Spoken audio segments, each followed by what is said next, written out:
আমি আগে একটা দই মাছের রেসিপি শেয়ার করেছিলাম যেটা আপনাদের প্রচণ্ড ভালো লেগেছিল। আজকে আমি দই মাছের আরেকটা রেসিপি শেয়ার করছি, আশা করি এইটাও আপনাদের ভীষণ ভালো লাগবে। হ্যালো, নমস্কার, welcome to it's by Madhulika, easy and tasty recipes by Madhulika. আমার রান্নাঘরে আপনাদের সকলকে স্বাগত। আজকে আমি বানাচ্ছি দই মাছ। রুই মাছ বা কাতলা মাছ সব জায়গাতে পাওয়া যায় এবং যারা মাছ খায় তারা রুই বা কাতলা তো খাই, সুতরাং বাড়িতে এটা সবসময় থাকে। একঘেয়ে রান্না খেতে ভালো না লাগলে টক মিষ্টি এই দই মাছটা বানানো যেতেই পারে। চলুন রান্নাটা শুরু করা যাক।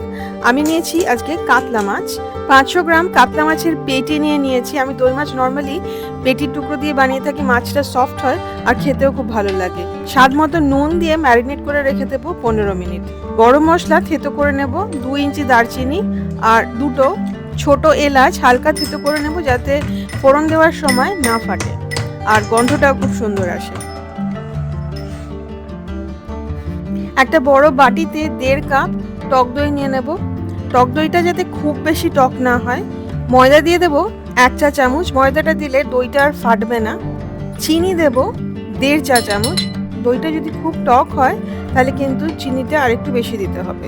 ভালো করে মিশিয়ে নেব যাতে কোনো লাম্পস না থাকে আর একদম মসৃণ একটা পেস্ট তৈরি হয়ে যায়।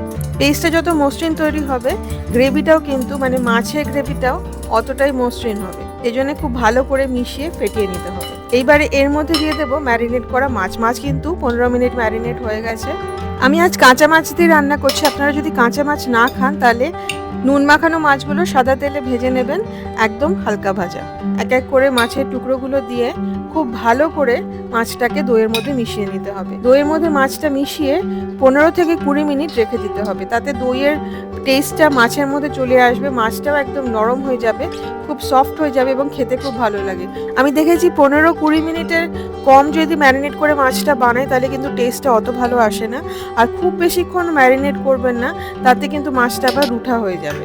যেহেতু নুন দিয়ে মাছটা ম্যারিনেট করা, মাছটা অনেকটা ফাইব্রাস হয়ে যায় খুব বেশিক্ষণ নুন মাখিয়ে রেখে দিলে।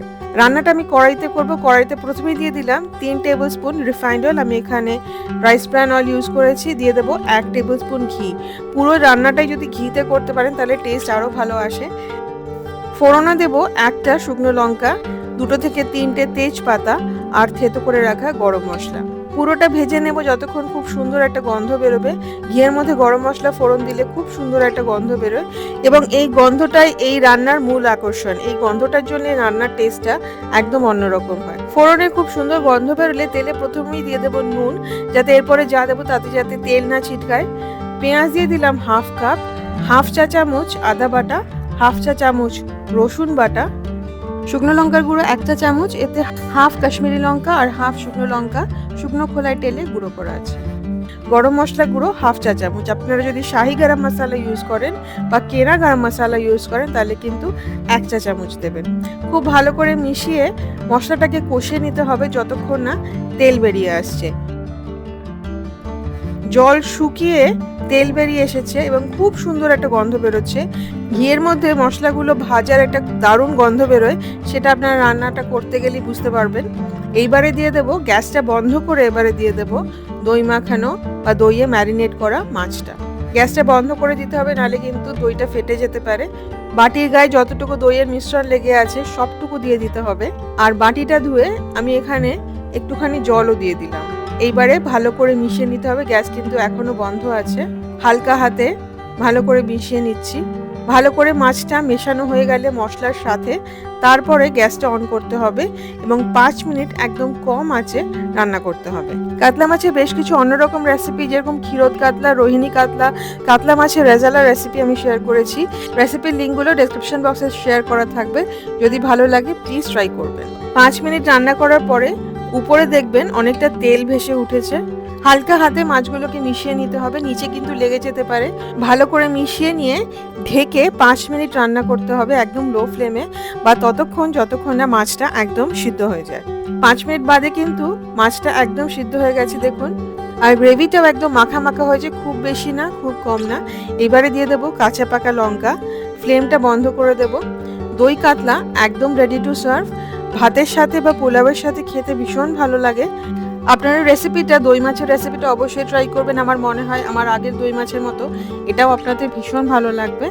রেসিপিটা ভালো লাগলে প্লিজ লাইক করবেন, শেয়ার করবেন।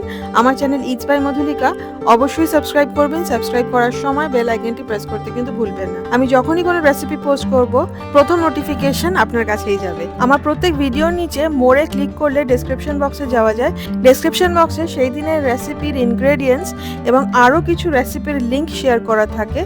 রেসিপিগুলো যদি ভালো লাগে প্লিজ ট্রাই করবেন। খুব ভালো ভালো রান্না করবেন, ভালো থাকবেন। দেখা হবে খুব শিগগিরই একটা নতুন রেসিপির সাথে। Happy cooking. Thank you.